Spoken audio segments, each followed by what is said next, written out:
Hey guys, welcome to today's video. We're going to be going over some, first round caliber players in this year's NFL draft, and we're going to be talking about why I think they're going to be busts. We're going to be going over my top 5 potential first round busts in this year's draft. Before we get started though, please drop a quick like and a sub on today's video. That would really help my channel grow. I'd really appreciate that. And with that said, let's dive right into the video, and I hope you enjoy.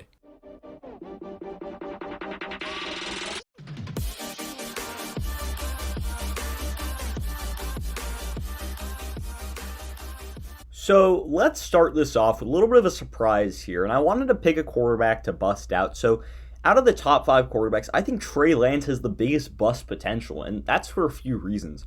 One, he's a guy that doesn't throw the ball a ton. I mean, when we look at the quarterback position, his best season, 2019, that was the season he played as the starter for North Dakota State.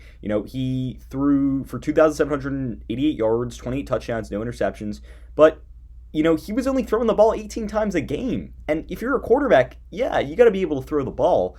And, Trey Lance has a big arm. He's got huge arm talent. He can throw the ball deep downfield.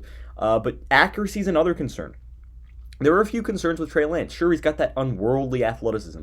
He's got that insane athleticism. But if anyone's going to bust out of those top few quarterbacks, I think it's Trey Lance. Because, one, the accuracy just wasn't there, especially on the deeper ball throws. He has probably the worst ball placement numbers among the top quarterbacks, out of those top few quarterbacks. I mean, sure, yeah, he still threw over 66.7% in 2019 during that season, but nonetheless, yeah, and he didn't throw an interception either. Yep, I know what you guys are saying. You guys are saying no interceptions, pretty solid completion percentage. But when we talk about where the balls were being placed compared to the other guys, he's not similar in that regard. Also, yeah, he only was throwing the ball 18 times a game. He was only passing the ball 18 times a game, and he was almost protected as a starter. It's almost as if they were using his legs more than his arm. And sure, yeah, his legs are another thing, and his ability to run the ball and his mobility is absolutely off the charts, and that's why he's going to be a first round pick, because his dual threat nature. But I really think it's the rawness in his game. I mean, this guy really needs to sit behind someone, I think, for a year. I don't think he's NFL ready right now. He kind of reminds me of Josh Allen. I think he'd come into the league and be a starting quarterback, but a low-end starting quarterback. He wouldn't have tons of success in his first season, just like Josh Allen did. But with a little bit of timing success, he could be really special. But at the end of the day, it's all about the physical tools. He's a raw guy. He's a prospect guy. I don't think he's an answer now for a team. But nonetheless, I think his reason to bust out is didn't really throw the ball that much in college. Yeah, he had success when throwing the ball.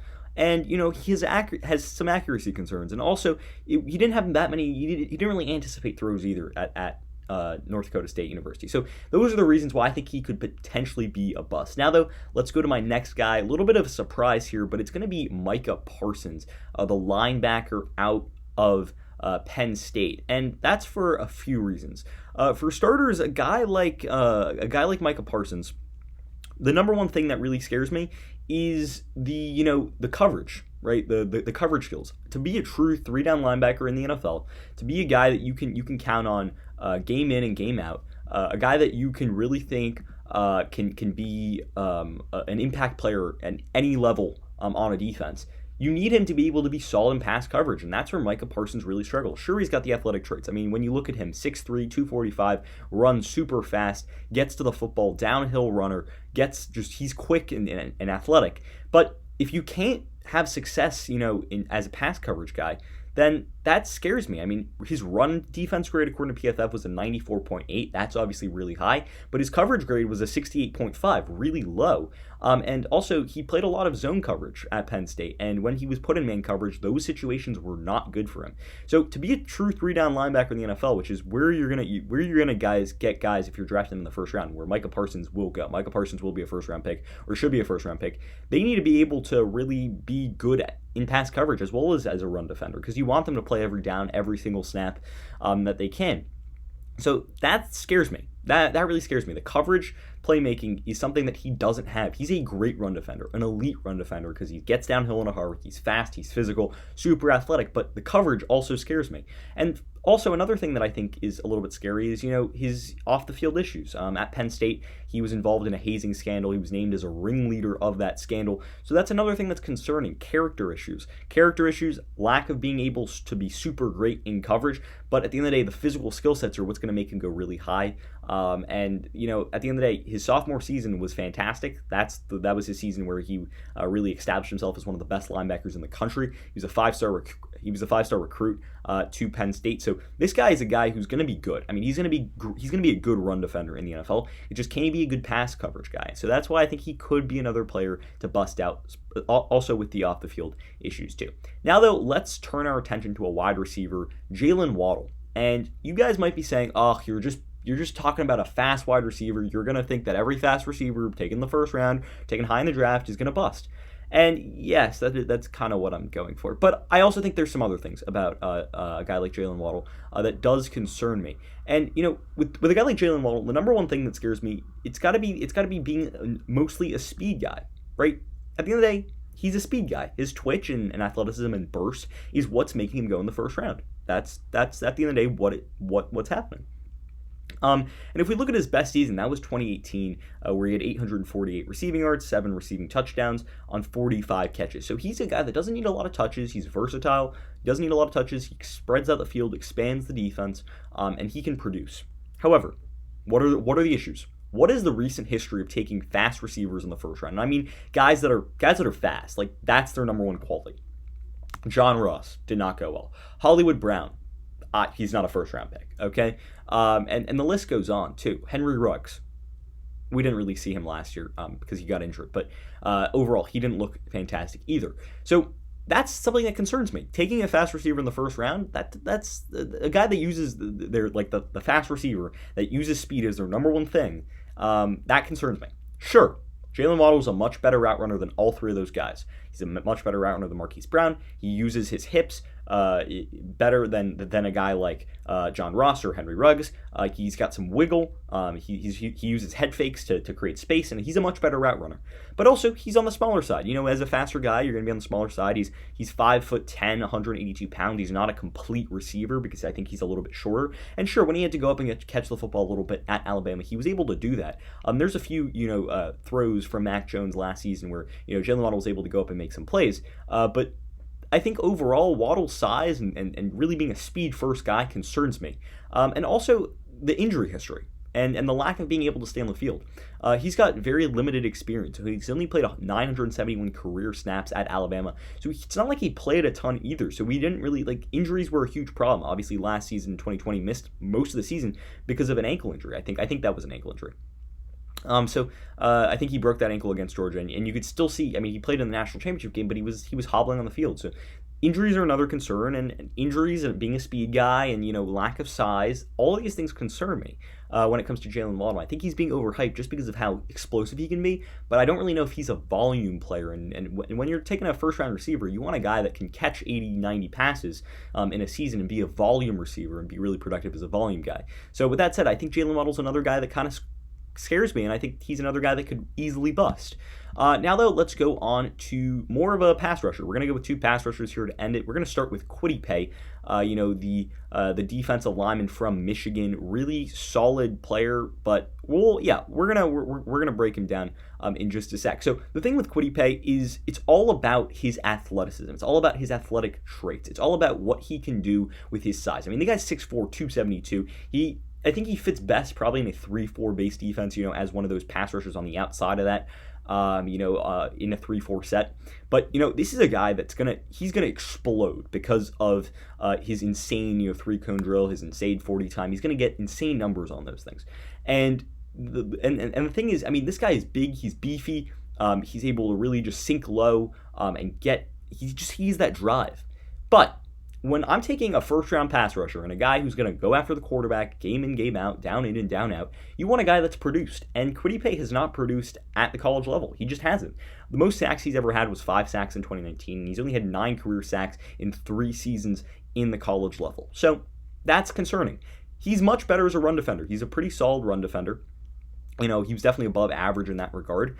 And he's a good pass rusher too. I mean, he hurries the quarterback, he pressures the quarterback, but he doesn't get to sack the quarterback. And that's scary, especially when you're taking a first-round pass rusher. And the main things with him is he doesn't really have any pass rush moves. And yes, those are things you can teach, but he didn't produce in college. He didn't really get sacks in college. So that's another thing that scares me too. Also, despite his bigger frame, he's a 6'4", 272-pound guy.